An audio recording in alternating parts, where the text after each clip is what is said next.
Welcome to the Hoosier Huddle preview show. I'm Lauralys Shallow, joined by Nate Comp and Rylie Kyhn. Now, Indiana is set to take on Florida International University this Saturday night to open up the 2018 season.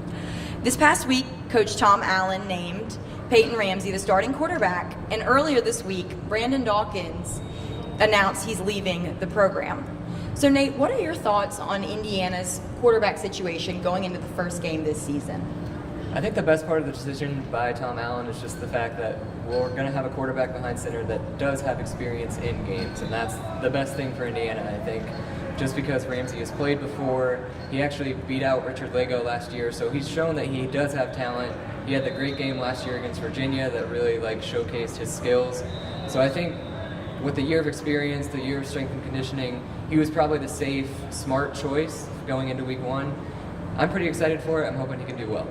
Now, do you expect Michael Penix to play at all in this opening game? I feel like it's hard to keep his talent away. A lot of it will depend on how Ramsey plays in the beginning of the game and just halftime adjustments, that kind of thing. It'll be an interesting storyline to look for the rest of the season. With the new redshirt rule that freshmen can play 4 games and not lose their redshirt ability, it'll be interesting to see. I feel like he's too good of a talent not to at least see the field.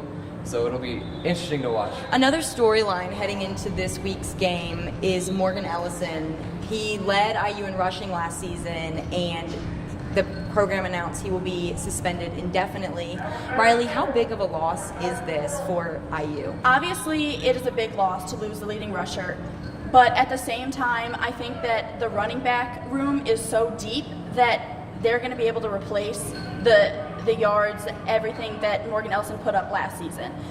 I think that Cole Guest is going to step up in a big way. I mean, he saw a ton of field time last season. He's really experienced. He knows the offense well. And just yesterday at availability, actually, he was talking about how he knows it's his time. He knows it's his time to shine. He knows that he has to step up and play a big role now that Ellison is gone. And Cole Guest is going to get the start, and I think that we're going to get to see his abilities, and just I think that he is going to be able to produce the numbers as well as the rest of the running backs. And a successful running game really does start with the offensive line. So how do you think Indiana's going to match up against FIU's defensive line? I think that it's going to be a test going into the weekend because the FIU defensive line has a lot of depth, and they return quite a few starters. So I think it's going to be a good test. But I also believe that the Indiana offensive line, I mean, they return all their starters from last season. The strength staff has done a tremendous job of improving their strength, their speed, and they just have a ton of experience, which is going to be able to benefit them. Now, moving on to the defensive side here, IU lost 8 players last season on the defense, so there are major gaps to fill. One of those positions is cornerbacks. How do you think the cornerbacks will do against FIU's offense? Yeah, the defensive secondary in general will be something definitely to watch for IU because they will have to replace some big names such as Chase Dutra and Rashard Fant that's now at the Bears. There are big names to fill, big shoes to fill in this season. FIU still has not named a quarterback at this point, so they are still between either a Bowling Green transfer or a quarterback who has not played since 2016. So it'll definitely be a matchup to watch to see if their lack of experience, at least in the FIU system, and the relatively lack of experience for IU's defensive secondary who wins that battle. It'll basically be the battle of inexperience and see who can actually step up.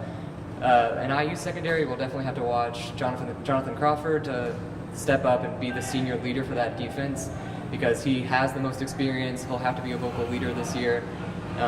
He has to replace those big shoes to fill. The secondary does have a lot to prove, but so do the linebackers who lost Tigray Scales and Chris Covington. So there are a lot of gaps for IU to fill in this position. Rylie, what are your thoughts on the linebacker position heading into FIU's game? I think, Damian Willis decided to come back for his 5th year, which I think was a huge add to IU's overall defense because he has a ton of experience, a ton of experience at the linebacker position, which is where they lacked experience. I mean, Scales and Covington saw the majority of of field time last year, virtually all of it. So the inexperience at linebacker with actual field time was something that IU needed to focus on heading into the fall, an area that they needed to find players to replace. And they talked about Raekwon Jones really stepping up, taking a leadership role. So I think that he's going to definitely be a player to watch at linebacker.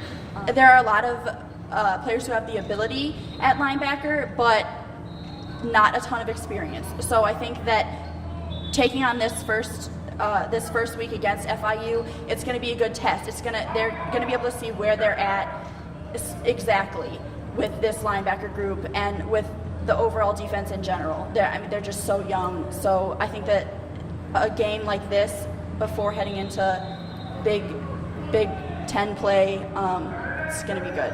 So obviously a lot to look out for on both sides of the ball heading into IU's first game this season. And you can catch that game at 7 p.m. on CBS Sports Network on Saturday night.